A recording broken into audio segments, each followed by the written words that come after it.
And this video that you just saw behind me, it all comes from the residential block of Waterman Avenue, Power, Ives, and Hope Street.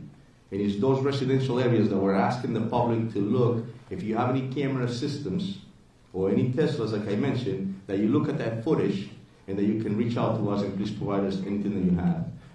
And we're asking you to go back at least a week to do that. And the reason for that is because on Saturday night, the day of, we actually learned that this individual was in that neighborhood around 10:30 in the morning. When it happened on Saturday night, obviously it was chaos, and there was a witness that stated that he might have been in his 30s. At this point, we're still just looking at the picture. We haven't identified ages or anything to that point. And as far as where he's a problem student or anything, we don't have any of those answers, no. Somebody reported, it might have been the Globe, that there are 800 cameras or so on the campus. It might have been the Globe. 1,200. But this building is on the very edge of the campus.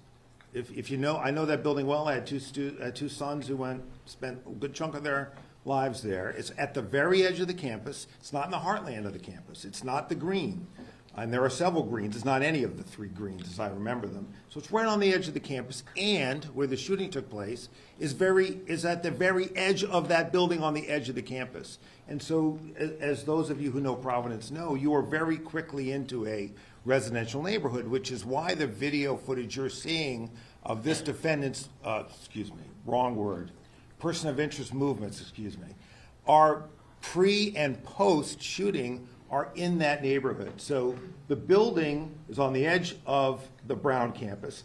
Where the shooting took place is at the edge of that building, and then you're very quickly into a residential neighborhood. There is no footage. I'll try to say it again. There is no footage that depicts this individual that would be useful in identifying him that we have not released to you. And I think you can tell from, frankly, the not very helpful quality of the initial footage that our standard is pretty low. If we thought it was at all helpful, we would have and will release it. There have been 8 hospitalized. 1 has since been discharged. The 7 that remain in the hospital, 1 is in critical status, 5 in critical but stable status, although healthcare providers report that they are improving, and 1 in stable status. Those are the 7. 1 in critical, 5 in critical but stable, 1 in stable status, and 1 discharged since the last time we made comments about their safety and recovery. Since the initial call came in at 4:05 p.m. on Saturday, we have not received, and this is now updated with another 24 hours have passed, a single credible specific threat to the area, to the city related to this event, and as far as I know, to the state.